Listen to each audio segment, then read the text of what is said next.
ആദ്യം അരുൺകുമാറിലേക്ക്. അരുൺ, ഇപ്പോൾ ഇ ഡിയുടെ റിപ്പോർട്ടിന്റെ സ്വഭാവം നമ്മൾ ഇന്നലെ ഇ ഡി റിപ്പോർട്ട് കൊടുത്ത കുറ്റപത്രം നൽകിയ ഘട്ടത്തിൽ ഈ വിഷയം ചർച്ച ചെയ്തതാണ്. പക്ഷേ ആ കുറ്റപത്രവുമായി ബന്ധപ്പെട്ട് കൂടുതൽ വിവരങ്ങൾ ഇപ്പോൾ പുറത്തു വരികയാണല്ലോ.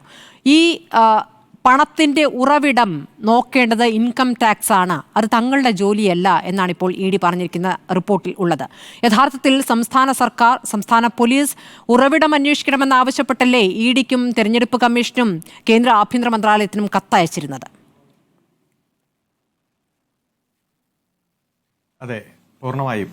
ഇപ്പോൾ ഇ ഡിയെ കുറിച്ച് നമ്മൾ കുറച്ച് നാളുകളായിട്ട് ചർച്ച ചെയ്യുമ്പോൾ രാജ്യത്ത് രജിസ്റ്റർ ചെയ്ത കേസുകളുടെ ഓരോ ചരിത്രം പരിശോധിച്ചിട്ടാണ് സെലക്ടീവ് പ്രോസിക്യൂഷനാണ് ഇ ഡി നടത്തുന്നത് എന്ന് തെളിവുകളുടെ അടിസ്ഥാനത്തിൽ തന്നെ വ്യക്തമാക്കിയത്.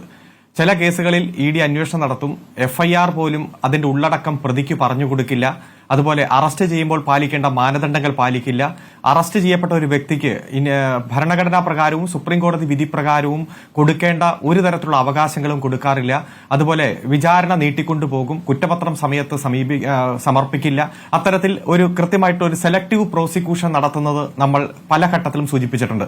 അതുപോലെ തന്നെ സെലക്ടീവ് ലീക്കേജ് നടത്തി പല വാർത്തകളും പല കേസുകളുമായി ബന്ധപ്പെട്ടുകൊണ്ട് പുറത്തുവിടാൻ പറ്റാത്ത വാർത്തകൾ ഉത്തരവാദിത്തപ്പെട്ടവർ തന്നെ ലീക്കേജ് നടത്തി കൊടുക്കുന്ന സാഹചര്യം കണ്ടു. അതിനുശേഷം ചില കേസുകൾ തേച്ചുമാറ്റി കളയുന്നു. കാരണം ചില ആളുകളെ സംബന്ധിച്ചിടത്തോളം കേസ് വളരെ ശക്തമായി അന്വേഷിച്ച് മുന്നോട്ട് പോകുന്നു. ചില ഘട്ടത്തിൽ അവരുടെ രാഷ്ട്രീയ നിലപാട് മാറുമ്പോൾ ആ കേസിൽ അതുവരെ നടത്തിക്കൊണ്ടുവന്ന ഇൻവെസ്റ്റിഗേഷനെ ഇ ഡി തന്നെ തകർത്ത് തരിപ്പണമാക്കി കളയുന്ന സാഹചര്യം നാം കണ്ടു. അതിന്റെ ഭാഗമായി ഹേമന്ത് വിശ്വശർമ്മ, സുഖേന്ദു അധികാരി, അശോക് ചൗഹാൻ, അതുപോലെ ദിഗംബർ കാമത്ത്, രാജിത് പവാർ, ഹജ്ബുൻ പുജ്ബാല്, അതുപോലെ നാരായണ റാണെ, പ്രഭാത് പട്ടേൽ, ഭാവന ഗിവനി, അമരീന്ദർ സിംഗ്, അദ്ദേഹത്തിന്റെ മകൻ പ്രേമ ഹഡു, നിരവധി ഉദാഹരണങ്ങളുണ്ട്. ഈ കേരളത്തിൽ ഇപ്പോൾ കുഴൽപ്പണം പിടിച്ച് 3.5 കൊല്ലമാണ് ഇ ഡി അതിന്റെ മേൽ അടയിരുന്നത്. കൃത്യമായി പറഞ്ഞാൽ 2/8/2021 തന്നെ കേരളത്തിന്റെ ക്രൈംബ്രാഞ്ച് കുറ്റപത്രത്തിന്റെ കോപ്പി, വിശദമായിട്ടുള്ള കത്ത്, ഈ കേരളത്തിലേക്ക് വന്ന കള്ളപ്പണത്തിന്റെ ഡേറ്റ് വച്ചുള്ള കണക്ക്, ടൈം വച്ചുള്ള കണക്ക്, ഉൾപ്പെട്ട പണം, ഓരോ ദിവസവും കൊണ്ടുവന്ന പണം, ആരൊക്കെയാണ് അതിന് നേതൃത്വം കൊടുത്തത് എന്ന പട്ടിക സഹിതം ഇ ഡിക്ക് കത്തുകൊടുത്തു. അതുപോലെ തന്നെ ആദായ നികുതി വകുപ്പിന് കത്തുകൊടുത്തു, തെരഞ്ഞെടുപ്പ് കമ്മീഷന് കത്തുകൊടുത്തു.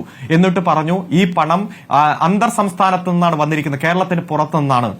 ഈ പണം എവിടെ നിന്ന് വന്നു, എന്താവശ്യത്തിന് വന്നു, അതുപോലെ തന്നെ ആരൊക്കെയാണ് അത് ഉൾപ്പെട്ടിട്ടുള്ളത്, ഈ പണത്തിന് നികുതി അടച്ചിട്ടുണ്ടോ, ഇത് എക്സസ് ആയിട്ടുള്ള കണക്കിൽപ്പെടാത്ത പണമാണ്, അത് വന്ന ദിവസം ടൈമെല്ലാം ഓരോ സാക്ഷികൾ പറഞ്ഞ മൊഴിയുടെ ഉള്ളടക്ക പ്രകാരം കൈമാറി. എന്നിട്ട് പറഞ്ഞു PMLA ആക്ട് പ്രകാരം പ്രൊസീഡ്സ് ഓഫ് ക്രൈമിന്റെ ഭാഗമായി അന്വേഷണം നടത്താൻ സംസ്ഥാന ഇൻവെസ്റ്റിഗേഷൻ ഏജൻസിക്ക് പരിമിതികളുണ്ട്.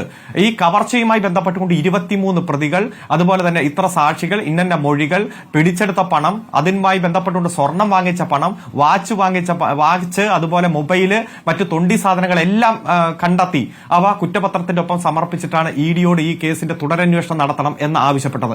അവസാനത്തെ പാരഗ്രാഫ്, ആ കുറ്റപത്രത്തിന്റെ അവസാനത്തെ പേജുകളിലടക്കം ഇന്ന അന്വേഷണം ഞങ്ങൾ നടത്തി, ഇന്നതുമായി ബന്ധപ്പെട്ടുകൊണ്ട് ഞങ്ങൾക്ക് പരിമിതികളുണ്ട്, അതുകൊണ്ട് ഈ പിടിച്ച തെളിവുകൾ മുഴുവൻ ഹാജരാക്കുന്നു എന്ന് പറയുന്നു. ഇപ്പോൾ സമർപ്പിച്ചിരിക്കുന്ന കുറ്റപത്രത്തിൽ ഈ കേസിൽ യഥാർത്ഥത്തിൽ പ്രതികളായി വരേണ്ട ഒരാളെയും വേണ്ട വിധം ചോദ്യം ചെയ്തില്ല.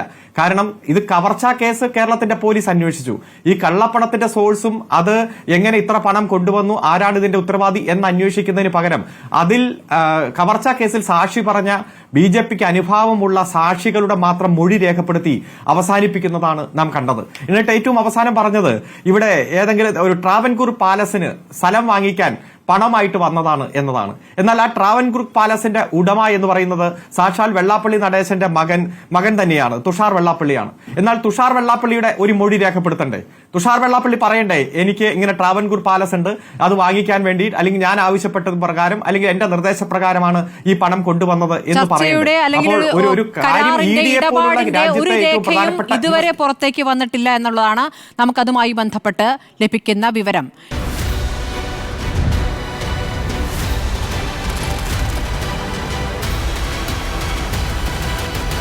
ഡിബേറ്റ് വിത്ത് സ്മൃതി പരുത്തിക്കാട്.